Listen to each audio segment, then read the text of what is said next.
Hello दोस्तों, स्वागत है आप सभी का मेरे टेक मंथन चैनल पर। दोस्तों आज फिर मैं आपके लिए बहुत इंपॉर्टेंट टॉपिक लेके आऊँ। वो जो टॉपिक है कि जब भी आपने लिए कोई एक्सटर्नल हार्ड ड्राइव बाय करना चाहते हैं तो दोस्तों वहाँ पे चाहे मान लीजिए आप उसे ऑफलाइन परचेज करते हैं या फिर मान लीजिए ऑनलाइन परचेज करते हैं तो वहाँ पे आपको काफ़ी तरह की जो एक्सटर्नल हार्ड ड्राइव देखने को मिलती है। तो वहाँ पे आप दोस्तों काफी आते हैं। तो दोस्तों आज की वीडियो में आपको इंपॉर्टेंट फैक्टर बताने वाला हूँ जिनकी वजह से आप ये पता लगा सकते हैं कि आपके लिए वहाँ पे जो एक्सटर्नल हार्ड ड्राइव कौन सी बेस्ट रहेगी। तो दोस्तों इन सभी सवालों के जवाब मैं आपको वीडियो में देने वाला हूँ। तो ये सब चीज़ आने के लिए आप वीडियो को लास्ट तक दिखती रही। तो देर न करते हुए शुरुआत करते हैं।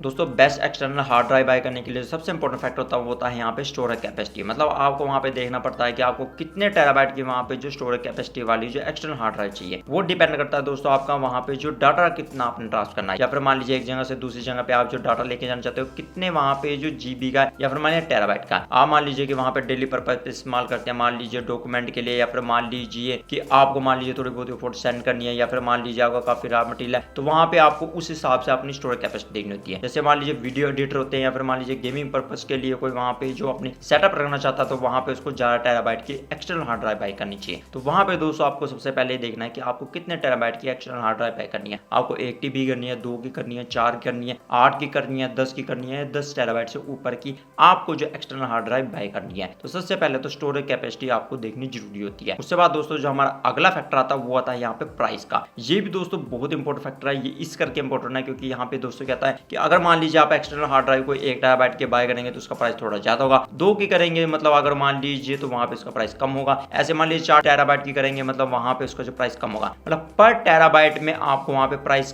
कम होता चला जाएगा। मतलब जितने आप टेराबाइट की वहां पे एक्सटर्नल हार्ड ड्राइव बाय करते चले जाएंगे तो वहां पे पर टेराबाइट आपका प्राइस भी घटता चलेगा। जैसे आप दोस्तों यहाँ पे देख सकते हैं, मान लीजिए कि ऑनलाइन परचेज करते हैं तो वहां पे देखिए पर टेराबाइट के हिसाब से आपका वहां पे जो प्राइस भी घटता जा रहा है। मतलब आपको ज्यादा टेराबाइट की जो एक्सटर्नल हार्ड ड्राइव होती है वो कम प्राइस में मिलेगी। तो यहाँ पे दोस्तों ये जो होता है हमारा अगला फैक्टर होता है। मतलब वहां पे आपको स्टोरेज कैपेसिटी के हिसाब से भी देखना पड़ता है कि उसका प्राइस कैसा है। मान लीजिए कि आपको 1 टेराबाइट के मुकाबले 2 टेराबाइट की थोड़े कम प्राइस में वहां पे ज्यादा अच्छी मिल रही है तो आप 2 टेराबाइट की बाय कर लीजिए। क्योंकि आपको पता है कि मान लीजिए सामान हमारा काफी ज्यादा होता है, कई बार फिर हम बार बार जो new external hard drive bye करना चाहते हैं तो उसकी जगह पे हम 2 टेराबाइट की सीधी डायरेक्ट बाय कर ले। ऐसे मान लीजिए अगर आप 2 टेराबाइट की वहां पे बाय करना चाहते हैं तो 4 टेराबाइट की बाय कर सकते हैं। क्योंकि दोस्तों वहां पे क्या होता है कि सिर्फ आपको डाटा ट्रांसफर के लिए वहां पे इस्तेमाल करना है, ये नहीं है कि उसका रेगुलर बेस पे इस्तेमाल करना है। या फिर मान लीजिए कि आप वहां पे ये होता है कि उसका जो आपको सामान इतना ज्यादा नहीं चाहिए था, जो मतलब इंपॉर्टेंट है पर डेली बेस पे नहीं चाहिए, तो वो आप उस एक्सटर्नल हार्ड ड्राइव में पाके रख सकते हैं और जिसमें उसकी लाइफ भी काफी ज्यादा रहेगी। तो वहां पे वो डाटा सेव भी रहेगा। मतलब डेली आप पर्पस में इस्तेमाल करेंगे तो उसकी लाइफ भी काफी ज्यादा होगी। तो वहां पे दोस्तों इस तरह पे जो अपनी प्राइस और स्टोरेज के हिसाब से वहां पे जो अपने एक्सटर्नल हार्ड ड्राइव चूज कर सकते हैं। उसके बाद दोस्तों आपको best external hard drive bye करने के लिए जो अगला फैक्टर देखना होता है वो देखना होता है फॉर्म फैक्टर। आपको वहां पे कौन से फॉर्म फैक्टर वाली चाहिए। मतलब आपको वहां पे साइज में कम साइज वाली चाहिए या फिर मान लीजिए आपको ज्यादा बड़ी चाहिए। आपको मैं दोस्तों बता दूं कि वहां पे मान लीजिए आप कम टेराबाइट की बाय करेंगे तो वहां पे आपको स्मॉल फॉर्म फैक्टर वाली देखने मिलेगी। जैसे उसका साइज बढ़ता चला जाएगा तो वहां पे आपको जो बड़े साइज वाली देखने मिलेगी। ऐसा नहीं होता कि वहां पे कम टीबी में भी आपको बड़े साइज देखने को मिलेगी, पर उन दोनों में डिफरेंस होता है। मान लीजिए कि आपको वहां पे 2.5 इंच वाली जो हमारी हार्ड डिस्क ड्राइव होती है वो देखने को मिलेगी, मतलब मान लीजिए पोर्टेबल के रूप में। और जो हमारे डेस्कटॉप वर्जन की होती है वो काफी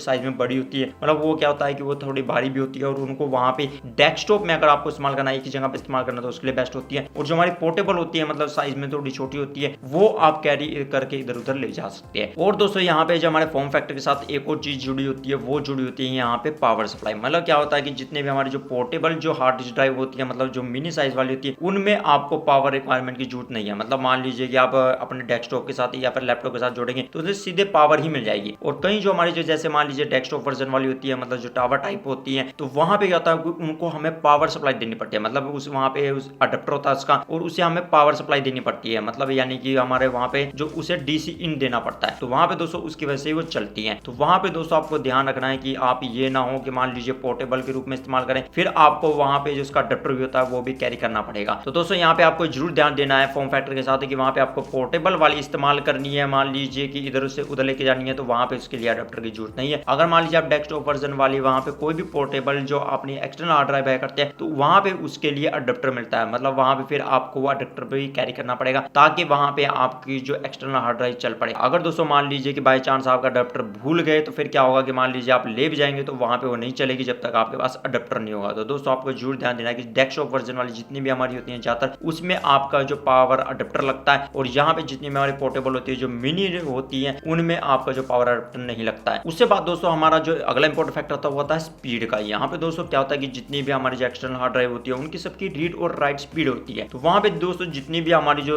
मान लीजिए सीगेट की हुई या फिर मान लीजिए वेस्टर्न डिजिटल की या फिर मान लीजिए कोई सी भी कंपनी की होती है उन सबकी जो रीड और राइट स्पीड होती है। तो यहाँ पे दोस्तों जिसकी जो रीड और राइट स्पीड जितनी ज्यादा होगी वहां पे उतनी ज्यादा परफॉर्मेंस देगी। मतलब वहां पे वो डाटा उतनी जल्दी रीड कर पाएगी और उतनी जल्दी राइट कर पाएगी। तो यहाँ पे दोस्तों उसकी स्पेसिफिकेशन होती है। मान लीजिए कोई भी आप एक्सटर्नल हार्ड ड्राइव करते हैं तो उसकी स्पेसिफिकेशन या स्पेक स्पीड में जो लिखा होता है कि यहाँ पे इसकी रीड राइट स्पीड कितनी है। अगर दोस्तों मान लीजिए आपको किसी कोई कंपनी में वहां पे नहीं शो करती कि इसकी जो रीड और राइट स्पीड कितनी है, तो आप दोस्तों क्या कर सकते हैं कि जैसे मान लीजिए आप उसका मॉडल नंबर से सर्च मार सकते हैं कि या फिर बेंचमार्क दे सकते हैं, या फिर मान लीजिए कि वहां पे आप साइट पे किसी पे भी दे सकते हैं गूगल पे सर्च मार के कि यहाँ पे इसकी जो रीड और राइट स्पीड कितनी है, किसी ने टेस्टिंग की होगी। या फिर मान लीजिए सॉफ्टवेयर होते हैं तो वहां पे उसकी जरूर वहां पे रीड और राइट स्पीड आपको जरूर देखने मिल जाएगी कि वहां पे वो रीड और राइट स्पीड कितनी देती है। तो दोस्तों जब भी आप एक्सटर्नल कोई हार्ड ड्राइव बाय करना चाहते हैं मतलब परफॉर्मेंस के हिसाब से, तो वहां पे आप उसकी रीड और राइट स्पीड जरूर देख ले। उसके बाद दोस्तों हम अगले इंपॉर्टेंट फैक्टर के बारे में बात करते हैं कि यहाँ पे आपको देखना पड़ता है कि आपको इंटरफेस कौन सा चाहिए। मतलब वहां पे क्या होता है कि हमारे यूएसबी टाइप आपको जितने भी देखने को मिलेगी, पहले जितनी होती थी 2.0 का सपोर्ट मिलता था, अब जितनी भी आपको एक्सटर्नल हार्ड ड्राइव देखने को मिलेगी उसमें आपको यूएसबी 3.0 का सपोर्ट देने मिलता है। या फिर वहां पे इसकी जगह पे लिखा होगा यूएसबी 3.1 जनरेशन 1 या 3.2 जनरेशन 1 जो 5 गीगाबिट्स पर सेकंड को वहां पे स्पीड को सपोर्ट करती है। मतलब वहां पे क्या होता है कि आपने देखा होगा कहीं पे वहां पे जो ब्लू कलर का आपको वहां पे जो यूएसबी पोर्ट देखने को मिलेगा, और वहां पे जो हमारी पोर्टेबल डिवाइस होती है उसमें भी यूएसबी पोर्ट होता है। या फिर उसकी जगह पे जो पोर्टेबल वाली छोटी हमारी जो हार्ड डिस्क ड्राइव होती है उसके अंदर आपको माइक्रो यूएसबी सुपर स्पीड का आपको पोर्ट देखने को मिलेगा। तो वहां पे उसके थ्रू आप जो डाटा सेंड और रिसीव कर सकते हैं। पर वहां पे दोस्तों ये नहीं होगा कि मान लीजिए 5 गीगाबिट्स पर सेकंड की आपके वहां पे जो पोर्ट है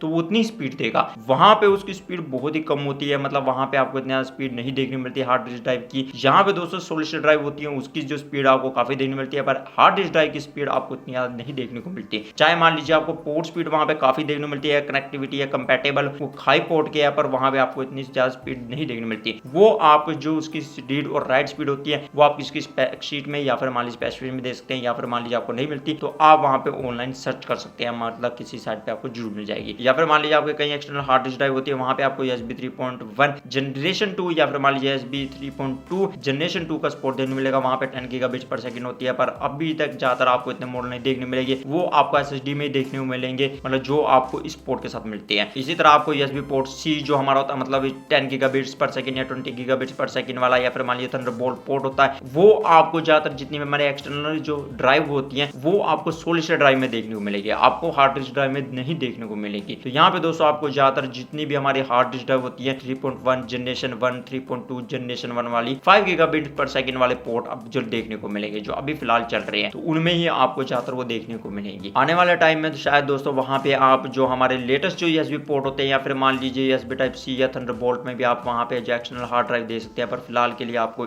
इन पोर्ट के साथ नहीं देखने को मिलती। तो यहाँ पे दोस्तों इसका आपको खास ध्यान देना है। उसके बाद दोस्तों अगला इंपॉर्टेंट फैक्टर आता है हमारा कंपैटिबिलिटी का। जब भी मान लीजिए आप external hard disk drive bye करेंगे तो वहां पे जो उसकी स्पेक होती है या फिर मान लीजिए स्पेक डाटा शीट होती है, तो वहां पे आपको जरूर देखने को मिल जाएगा कि वहां पे लिखा होगा कि ये किस विंडो के कंपैटिबल है या मैक ऑपरेटिंग सिस्टम के कंपैटिबल है। तो आपको वहां पे जरूर दोस्तों देख लेना कि आप कौन सी वहां पे जो अपने ऑपरेटिंग सिस्टम के साथ वहां पे एक्सटर्नल हार्ड ड्राइव का इस्तेमाल करना चाहते हैं। कई बार दोस्तों क्या होता है कि मान लीजिए आप विंडो में इस्तेमाल करना चाहते हैं, मैक में इस्तेमाल करना चाहते हैं, तो वहां पे जरूर लिखा होगा कि मान लीजिए कई बार सिस्टम जो अलग हुआ मान लीजिए, तो वहां पे आपको जो फॉर्मेटिंग फिर दोबारा करनी पड़ेगी, मतलब वहां पे आप इस्तेमाल नहीं कर पाएंगे बिना फॉर्मेटिंग के। तो आपको दोस्तों ये भी ध्यान देना है, कहीं मान लीजिए सेम सिस्टम हुआ तो वहां पे आपको फॉर्मेटिंग करने की जरूरत नहीं है। तो वहां पे आपको स्पेक शीट या फिर उसकी स्पेसिफिकेशन में जरूर लिखा नजर आ जाएगा कि आप दोनों के साथ इस्तेमाल कर सकते हैं कि नहीं, या किस किस ऑपरेटिंग सिस्टम के साथ आप यहाँ पे इस जो अपनी हार्ड डिस्क ड्राइव को इस्तेमाल कर सकते हैं। तो आपको दोस्तों ये भी जरूर देख लेना। उसके बाद दोस्तों अगला इंपॉर्टेंट फैक्टर आता है हमारा सिक्योरिटी का। वहां पे दोस्तों क्या होता है कहीं जो हमारी एक्सटर्नल हार्ड डिस्क ड्राइव होती है वो सिक्योरिटी के साथ आती है, मतलब इंक्रिप्टेड क्या होता है। वहां पे दोस्तों आप क्या कर सकते हैं कि जितनी मान लीजिए आप फोटोज डालते हैं, वीडियो डालते हैं, डॉक्यूमेंट डालते हैं, उसको इंक्रिप्शन कर सकते हैं। मतलब वहां पे पासवर्ड प्रोटेक्शन लगा सकते हैं, जिसकी वजह से क्या होगा कि आपके वहां पे कोई भी क्रिमिनल या फिर मान लीजिए कोई भी वहां पे डाटा थेफ्ट नहीं हो सकता।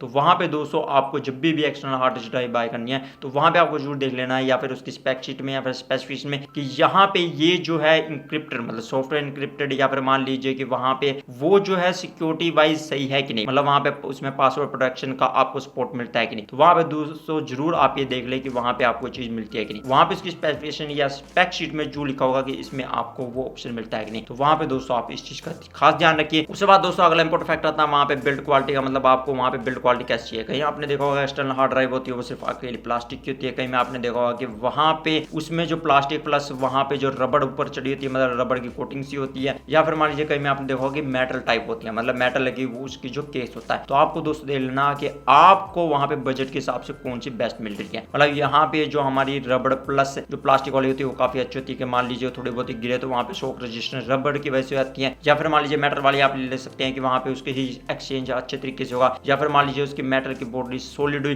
तो आपकी नीचे गिरेगी तो वहां पे आपकी जो हार्ड ड्राइव को नुकसान नहीं पहुंचेगा। तो आपको दोस्तों जरूर देख लेना कि वहां पे उसका जो केस है या फिर बिल्ड क्वालिटी कैसी है, वो दोस्तों आपको उसका रिव्यू पढ़ के पता चल जाएगा। मान लीजिए कहीं साइड पर आप देख सकते हैं कि वहां पे इसका रिव्यू दिया होगा कि इसकी बिल्ड क्वालिटी कैसी है। उसके बाद दोस्तों अगला इंपॉर्टेंट फैक्टर था हमारा वो था सॉफ्टवेयर। कहीं में आपने देखा होगा कि कहीं जो कंपनी होती है वो अपना सॉफ्टवेयर प्रोवाइड करती है ताकि वहां पे आप बैकअप कर सके, मतलब वहां पे अपने जो डॉक्यूमेंट का या फिर मान लीजिए फोटोज का या फिर मान लीजिए सॉफ्टवेयर के थ्रू आप वहां पे क्या कर सकते हैं कि अपने पासवर्ड प्रोटेक्शन कर सकते हैं, मतलब कोई भी वहां पे डॉक्यूमेंट है या फिर मान लीजिए कोई फाइल है या हार्ड डिस्क ड्राइव वहां पे पासवर्ड प्रोटेक्शन कर सकते हैं। तो वो डिपेंड करता है कि आपका वहां पे जिस कंपनी की आप जो एक्सटर्नल हार्ड ड्राइव कर रहे हैं उसके वहां पे सॉफ्टवेयर मिलता है कि नहीं, ताकि वहां पे आपको सॉफ्टवेयर के थ्रू उसका असेस कर सके या फिर मान लीजिए इसका फर्मवेयर अपडेट कर सके। तो वो आपको वहां पे देखना होता है कि इसका जो सॉफ्टवेयर है कि नहीं है। अगर मान लीजिए आपको वहां पे मिलता है तो काफी अच्छा होता है, क्योंकि वहां पे आप उसका फर्मवेयर अपडेट कर सकते हैं या फिर मान लीजिए उसके बारे में आप डिटेल दे सकते हैं, मतलब स्मार्ट मेथड के जरिए आप डिटेल भी दे सकते हैं। तो वो आपको देखना पड़ता है कि वहां पे आपको उसके साथ सॉफ्टवेयर मिल रहा है कि नहीं। उसके बाद दोस्तों अगला इंपॉर्टेंट फैक्टर होता है इंटरनेट का, मतलब कई बार क्या होता है कि वहां लीजिए कि वहां पे आप सिर्फ पोर्टेबल के रूप में इस्तेमाल करना चाहते हैं, मतलब यूएसबी के साथ लगाए और वहां पे से डाटा ट्रांसफर किया और दूसरी जगह पे ले गए। पर दोस्तों कहीं जो हमारी एक्सटर्नल जो हार्ड डिस्क ड्राइव होती है उसमें आपको नेटवर्क सपोर्ट भी देखने को मिलता है। उसमें दोस्तों क्या होता है कि मान लीजिए कि आप मोबाइल से डाटा सीधे ही अपने उसमें सेंड करना चाहती हैं, मतलब अपनी हार्ड डिस्क ड्राइव में, या फिर मान लीजिए लैपटॉप के थ्रू सीधा ही डाटा जो वाईफाई के थ्रू अपनी जो एक्सटर्नल हार्ड डिस्क ड्राइव है उसमें सेंड करना चाहती है। तो वहां पे दोस्तों क्या होता है कि कहीं जो हमारी एक्सटर्नल हार्ड डिस्क ड्राइव होती है तो वहां पे उसमें क्या होता है, उसमें आपको इंटरनेट सपोर्ट भी मिलता है, मतलब वहां पे आप लैन केबल लगाइए पर वहां पे उसके राउटर की जरूरत होती है। तो उसमें क्या होता है कि आप मोबाइल के थ्रू ही, मतलब उसमें लिखा होता है इसकी कंपैटिबिलिटी में कि ये जो है विंडोज के साथ भी चलती है, मैक के साथ भी चलती है, मोबाइल के साथ भी चलती है, आईओ के साथ भी चलती है। मतलब वहां पे क्या कर सकते हैं आप सीधा ही अपने मान लीजिए आपके पास वहां पे 2-3 लैपटॉप है, 2-3 मोबाइल है और वहां पे आप सारा डाटा जो फालतू का डाटा है या फिर मान लीजिए आपका मोबाइल खोने का डर है, तो आप क्या कर सकते हैं कि वहां पे इंटरनेट के थ्रू या फिर मान लीजिए एसबी केबल के थ्रू आप वहां पे क्या कर सकते हैं कि सीधा ही अपनी जो हार्ड डिस्क ड्राइव में वहां पे डाटा सेंड कर सकते हैं। मान लीजिए आपके घर में वहां पे काफी जो पर्सन है वहां पे जो लैपटॉप का इस्तेमाल कर रहे हैं या फिर मान लीजिए मोबाइल का इस्तेमाल कर रहे हैं और सभी को वहां पे डाटा जो अपना सेंड करना है, तो वहां पे दोस्तों क्या कर सकते हैं कि वहां पे राउटर लगा होगा, मतलब अटैच होगा और वहां पे इंटरनेट कनेक्शन होगा। तो वहां पे क्या होगा कि आपका डाटा वायरलेस ही सारा आपकी जो एक्सटर्नल हार्ड ड्राइव में चला जाएगा। मतलब वहां पे आपको ये नहीं है कि यूएसबी लगाकर वहां पे डाटा ट्रांसफर करने की जरूरत है, मतलब जितना भी अपना पर्सन जो कोई मोबाइल से डाटा भेजना चाहता है, लैपटॉप से भेजना चाहता है, तो सीधा वाईफाई के थ्रू ही, मतलब वहां पे राउटर लगा होगा और उसके थ्रू ही वहां पे भेज पाएंगे। तो वहां पे इसमें एक बहुत बड़ा फायदा होता है, मतलब वहां पे जो लिखा होता है, मतलब वहां पे उसे क्लाउड वाली बोलते हैं, मतलब एक्सटर्नल हार्ड ड्राइव, तो उसका आप इस्तेमाल कर सकते हैं। तो वो काफी फायदेमंद होती है, पर उसका जो कॉस्ट होता है काफी ज्यादा होता है। उसके बाद दोस्तों अगर हमारा जो अगला इंपोर्टेंट फैक्टर होता है वो था वारंटी का। आपको दोस्तों वहां पे देखना पड़ता है कि आपकी जो एक्सटर्नल हार्ड ड्राइव बाय कर रहे हैं उसकी आपको वारंटी कितनी मिल रही है। कहीं जो एक्सटर्नल हार्ड ड्राइव होती है उसके आपको देखने को मिलेगा कि वहां पे आपको सिर्फ 2 साल की ही वारंटी देखने को मिलती है, या फिर मान लीजिए कहीं जो आपकी एक्सटर्नल हार्ड ड्राइव होती है उनकी आपको जो 3 साल की वारंटी देखने मिलती है। तो आप दोस्तों जरूर देख लें कि वहां पे आप जो एक्सटर्नल हार्ड ड्राइव बाय कर रहे हैं उसकी आपको वारंटी कितनी मिल रही है। तो दोस्तों इन सभी फैक्टर को ध्यान में रखकर अगर आप वहां पे जो एक्सटर्नल हार्ड ड्राइव बाय करते हैं तो वहां पे आप अपने लिए best external hard drive bye कर सकते हैं। तो यहाँ पे दोस्तों एग्जांपल के तौर पर लेते हैं, जैसे मान लीजिए पोर्टेबल होती है, मान लीजिए आपने देखा होगा 5 टेराबाइट तक की वहां पे आपको जो पोर्टेबल में देखने को मिलती है। जैसे मान लीजिए वेस्टर्न डिजिटल की जो हमारी पासपोर्ट हुई तो वहां पे उसमें देखेंगे कि वहां पे आपको अप टू 5 टेराबाइट तक आपको देखने को मिलेगी। सीगेट की ऐसे 1 टच हुई तो वहां पे भी आपको 5 टेराबाइट तक देखने मिलती है। ऐसे मान लीजिए डेस्कटॉप वर्जन वाली हुई तो वो आपको 16 से लेकर 20 टेराबाइट तक आपको वहां पे देखने को मिलेगा, मतलब पर उनमें पावर एडाप्टर की जरूरत होती है, वहां पे इसका प्राइस भी ज्यादा होता है। तो वहां पे दोस्तों आप ये देख लें कि आपको कौन से साइज के हिसाब से, प्राइस के हिसाब से और कंपैटिबिलिटी या फिर मान लीजिए आपको सॉफ्टवेयर और सिक्योरिटी ये सब फैक्टर ध्यान में देखकर ही वहां पे आपको जो एक्सटर्नल हार्ड ड्राइव बाय करनी चाहिए। तो दोस्तों उम्मीद करता हूं आपको वीडियो काफी अच्छी लगी होगी। तो दोस्तों अगली वीडियो में आपको फिर मिलता हूं वीडियो के साथ, तब तक के लिए सीखते रहिए और आगे बढ़ते रहिए।